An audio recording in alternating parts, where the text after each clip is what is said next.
I'm so glad that we're doing it. I remember very clearly the conversation that we had in your office when we were trying to think about pieces that we go, Fishers, and we go, oh, and I said, yeah, I know, but we shouldn't we do it? I said, yes, we're probably due. And because neither of us had a tremendous opinion of it at that stage. That would be a correct statement. Yeah. But as I was starting to look through it more, I realized what a fantastic piece it actually is. If you don't think of it as just a piece of early Bizet. I mean, it's the guy who wrote Carmen, after all, you know? So, and like Carmen, it starts off with this sort of, a lot of sort of local flavor, and then it starts to build and build and build. And the music is fantastic, and the parts are very demanding to sing. Because you have to be dramatic, but also very lyrical, so and orchestrally, it's very difficult as well.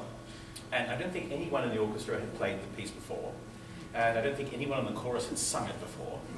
So I think Andrew Sinclair and the choreographer were the only people who had actually ever been in this piece before. Andrew Sinclair was the stage director who originated the production in San Diego. And Antony's absolutely right, because I had seen a production before and was struck at that stage by the extraordinary absurdity of the story and the libretto. I had kind of sworn to myself that I would never visit it on anybody because it was so outrageous. But in a weak moment, you see, in my office. Never ever do that again. I don't think he's going to give me the chance. Shut that door.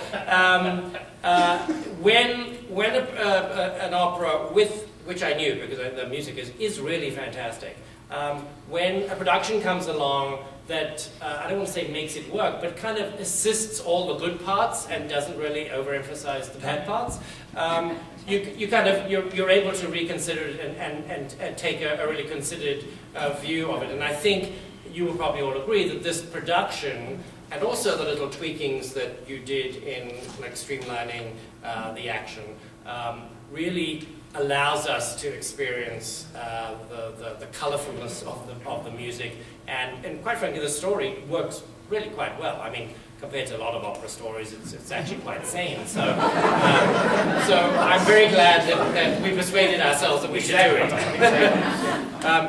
But of course, you're something of a French specialist in a kind of way. So.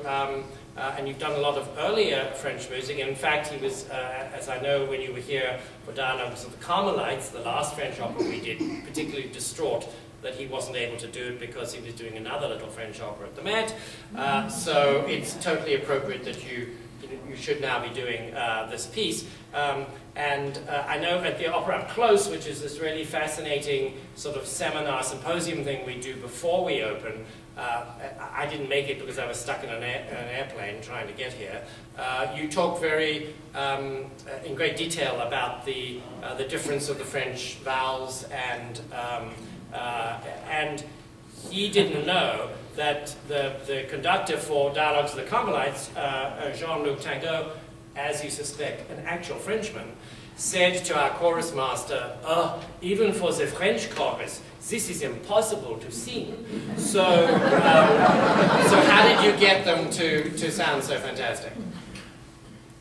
Well, other than lashings and beatings and those things. Yes, yeah. Well, it's sort of the iron fist and the velvet glove comes in handy in those situations. Well, first of all, I have a wonderful chorus master in Mark Travka, who